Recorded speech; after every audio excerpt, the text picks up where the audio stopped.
Welcome to கலையம்மா சமையல். இன்றைக்கி என்ன ரெசிபி பார்க்குறோன்னா கோஸ் பக்கோடா எப்படி செய்யலான்னு பார்க்கலாம் வாங்க. நான் ஒரு 1/4 கிலோ கோஸ் வாங்கியிருக்கேன். இப்போது கொத்தமல்லி தழை, கருவேப்பிலை 2 கொத்து, ஒரு பச்சை மிளகா எல்லாம் கழுவி பொடியாக நறுக்கி சேர்த்துக்கலாம். ஒரு 3 ஸ்பூன் கடல மாவு, 2 ஸ்பூன் அரிசி மாவு, 1 ஸ்பூன் கார்ன்ஃப்ளவர் மாவு, சீரகம் ஒரு 1/2 ஸ்பூன், ஓமம் ஒரு 1/4 ஸ்பூன், உப்பு தேவையான அளவுக்கு, மஞ்சள்தூள் ஒரு கொஞ்சோண்டு, மிளகாய்தூள் 1 ஸ்பூன், கரம் மசாலா 1/2 ஸ்பூன் எல்லாமே கலந்துக்கலாம். இப்போ கோஸ் பாருங்கள் இந்த மாதிரி பொடியாக கட் பண்ணிக்கலாம். இப்போது இதை தண்ணி விடாமல் நல்லா கலந்து பிசைஞ்சிக்கலாம்.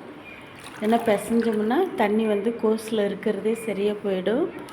அதனால் தண்ணி போடலை. பாருங்கள் இந்த மாதிரி நல்லா பிசைஞ்சிக்கணும்னாவே தண்ணி கோஸில் இருக்கிறதே சரியாக போயிடுது. பாருங்கப்பா நல்லா பிசைஞ்சாச்சு. இது ஒரு 5 நிமிஷம் ஊற வச்சிடலாம்.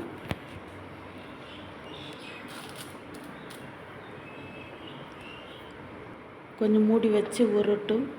இப்போ எண்ணெய் வச்சுக்கலாம். பாருங்கள் எண்ணெய் காஞ்சிடுச்சு. இப்போ இதுவும் நல்லா ஊறிடுச்சு.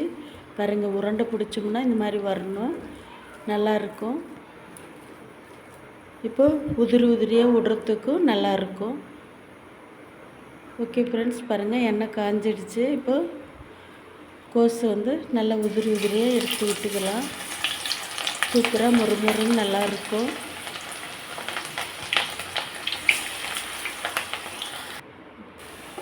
இன்னும் கொஞ்சம் நேரம் இருக்கட்டும் ஃப்ரெண்ட்ஸ்.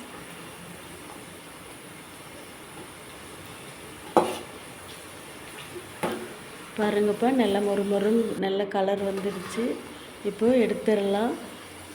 மொறுமொறுன்னு கோஸ் பக்கோடா ரெடி ஆகிடுச்சு ஃப்ரெண்ட்ஸ். நீங்களும் இந்த மாதிரி ட்ரை பண்ணி பாருங்கள்.